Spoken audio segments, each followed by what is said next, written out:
Alicia Gavrow's hands trembled slightly as she carefully transferred the precious samples. They had spent weeks on this expedition, battling the cold, the skepticism of their peers, and the weight of the unknown.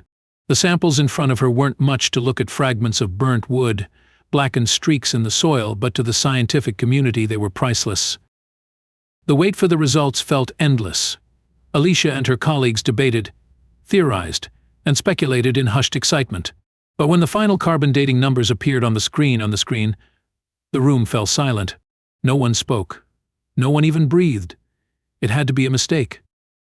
The samples they had just tested weren't just old, they shattered every timeline scientists had established for human presence in North America. For decades, a debate had raged between archaeologists and the Heiltsuk Nation, the indigenous people of British Columbia's Great Bear Rainforest. The dispute centered around Triquet Island, a rugged, isolated landmass shrouded in mist and mystery. The Heiltsuk people had long claimed the island as their ancestral homeland, their oral traditions recounting stories of their ancestors settling there since time immemorial. However, scientists dismissed these claims as impossible.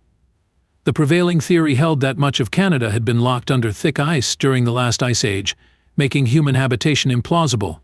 The region, they argued, was nothing more than a transient land bridge connecting Siberia to Alaska, used briefly by wandering groups before being swallowed by glaciers. Still, something about the Heiltsuk's unwavering belief in their history struck a chord with Alicia.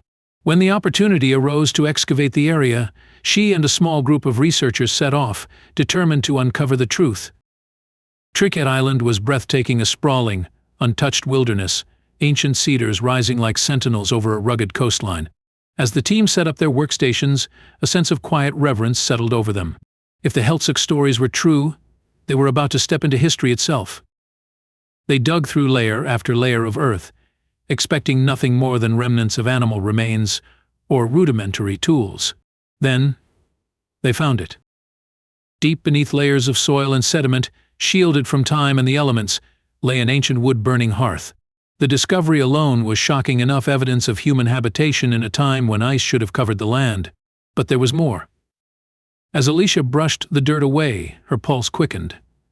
Scattered around the hearth were large tools, obsidian blades, bone implements, and fishing equipment, unlike anything they had expected. One of her colleagues called out, "Guys, I think I found something else." Alicia rushed over. The soil was laced with black streaks, charcoal, perfectly preserved. Her breath caught in her throat. Charcoal meant fire, and fire meant people. "We need to carbon date this," she said, her voice barely above a whisper. The samples were sent off for immediate testing, their implications too enormous to delay. The wait stretched on, each passing hour thick with anticipation. And then the results came in. The numbers on the screen sent shockwaves through the room. Carbon dating placed the site at 14,000 years old, not just older than any known North American settlement, but older than the pyramids of Giza, older than the written word itself. The implications were staggering. It meant that Triquet Island had never been buried under glaciers, defying the long-held belief that all of Canada had been an inhospitable frozen wasteland. It meant that the Heiltsuk ancestors had not only survived in this environment but had thrived crafting tools, making fire, and possibly even traveling by boat long before such technology was thought to exist.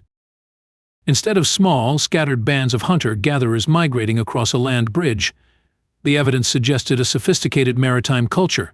The tools, once a mystery, suddenly made sense. They weren't for catching small fish, but for hunting massive sea creatures. And with constant sea levels and minimal erosion, the Heiltsuk had likely enjoyed a stable environment, safe from the dangers that plagued inland communities. The scientists took their findings to the Heiltsuk Nation. The reaction was exactly what Alicia expected, a mix of quiet amusement and the unmistakable expression of "we told you so." For generations, their oral histories had preserved this knowledge. Elders had passed down stories of an ancient homeland, their ancestors' connection to the land never wavering despite centuries of dismissal by Western scholars. Now, science had finally caught up with what they had known all along. But as the news spread, a new problem arose.